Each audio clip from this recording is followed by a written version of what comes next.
మన ప్రభు అయిన యేసుక్రీస్తు నామములో మీ అందరికీ శుభములు తెలియజేయచ్చు ఉన్నాను. నిర్గమకాండము 4వ అధ్యాయము 25వ వచనము.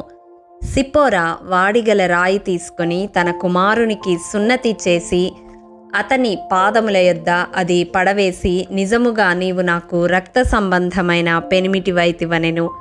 అంతటా ఆయన అతనిని విడిచెను. ప్రియ దైవజనమా, సిప్పోరా అనగా పిచ్చుక అని అర్థము. మోషే యొక్క భార్య అయిన సిప్పోరా మిద్యాను యాజకుడైన ఇత్రో యొక్క కుమార్తె. ఇత్రోకు 7 కుమార్తెలు. వారిలో సిప్పోరాను మోషేకిచ్చి వివాహము చేసినట్లుగా నిర్గమకాండము 2వ అధ్యాయము 15 నుండి 22 వచనాలలో చూస్తాము. మిద్యానీయులు అబ్రహాము కెతూరాలకు జన్మించిన మిద్యాను సంతతి వారని ఆదికాండం 25వ అధ్యాయం 2వ వచనంలో చూస్తాము. ఈ రీతిగా లేవీ సంతతికి చెందిన మోషే, మిద్యాను సంతతికి చెందిన సిప్పోరా వీరిద్దరూ అబ్రహాము సంతతి నుండి వచ్చినవారే మరియు ఇద్దరూ యాజక వంశానికి చెందినవారే. మోషే ఐగుప్తు నుండి మిద్యానుకు పారిపోయినప్పుడు మిద్యాను యాజకుడైన ఇత్రో కుమార్తె సిప్పోరాను వివాహము చేసుకున్నాడు. వారికి గెర్షోము, ఎలియాజరు అను కుమారులు జన్మించారు.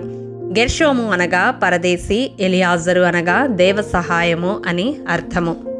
మోషేను తిరిగి ఐగుప్తుకు వెళ్ళి ఫరో చేతి నుండి తన జనులైన ఇశ్రాయేలీలను విడిపించమని దేవుడు సెలవిచ్చినప్పుడు మోషే తన భార్యను తన కుమారులను తీసుకొని గాడిద మీద ఎక్కించుకొని ఐగుప్తుకు బయలుదేరుతాడు.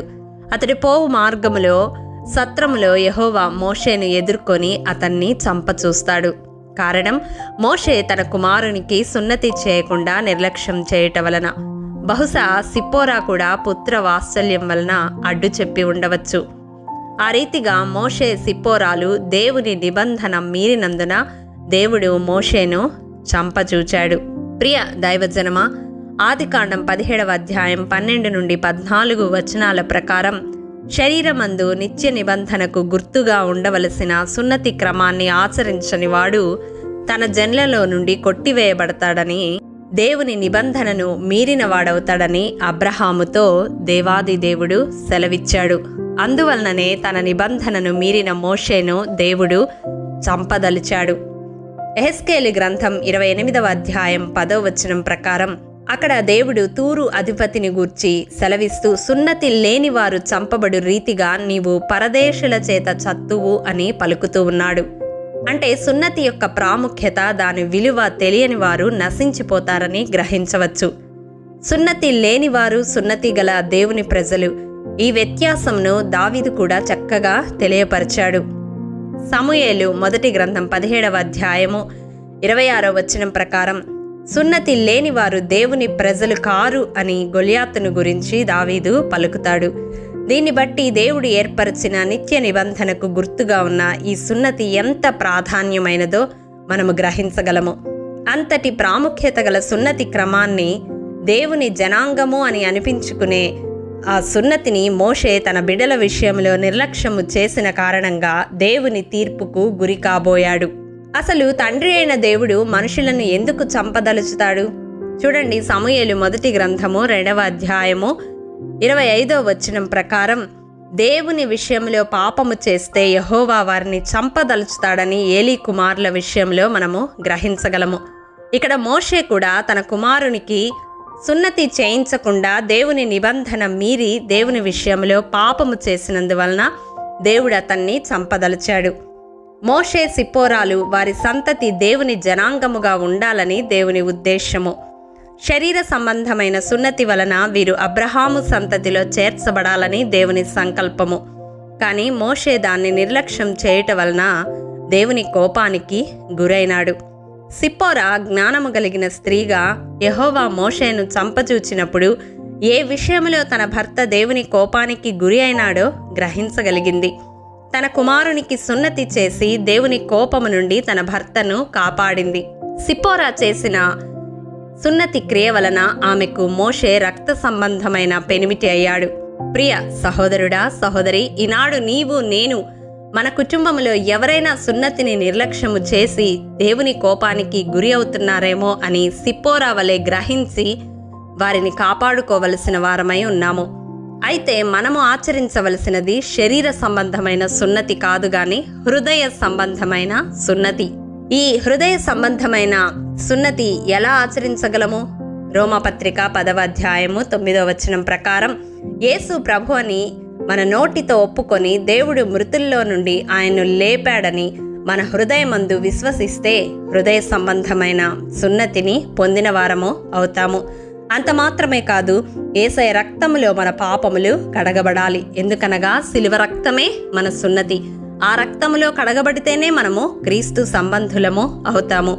ప్రియ దైవజనమా, యేసయ్య శిలువ రక్తాన్ని ఆశ్రయించుట ద్వారా మునుపు దూరస్థులమైన మనము ఆ పరమ తండ్రిని, ఆయన సన్నిధిని సమీపించగలుగుతాము. ఆయన జనాంగములో చేర్చబడతాము. ఏర్పరచబడిన వంశమును, రాజులైన యాజక సమూహమును, పరిశుద్ధ జనమును, దేవుని సొత్తైన ప్రజలు అవుతాము. అబ్రహాము సంతతి వారము అవుతాము. ప్రియ దైవజనమ, హృదయ సున్నతి వలన మనము క్రీస్తు సంబంధులము, అబ్రహాము వారసులము అవుతాము. ఆనాడు సిప్పోరా తన కుటుంబస్తుల సున్నతి విషయంలో జాగ్రత్త పడి దేవుని కోపాన్ని మళ్లించగలిగింది.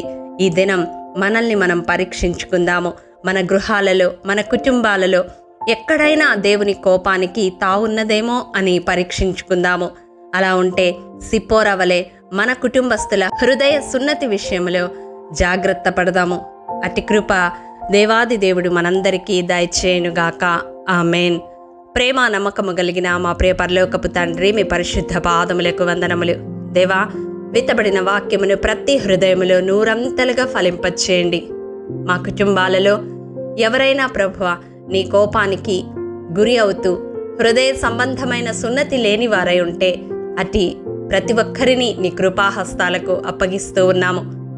కృపతో మీరు జ్ఞాపకం చేసుకుని నీ రక్షణను ప్రసాదించి నీ శిలువ రక్తములో కడిగి శుద్ధీకరించి నీ సొత్తైన ప్రజలుగా మార్చమని మమ్మల్ని నీ కృపలో జ్ఞాపకం చేసుకొని నీ రాకడలో ఎత్తబడే గుంపులో మేమును మా ఇంటి వారును ఉండే కృపను అనుగ్రహించమని, మా జీవిత కాలమెల్లా నిన్ను సేవించే కృపను అనుగ్రహించమని యేసతి పరిశుద్ధ నామం పేరట అడిగి పొందుకొని నాము తండ్రి. ఆమేన్.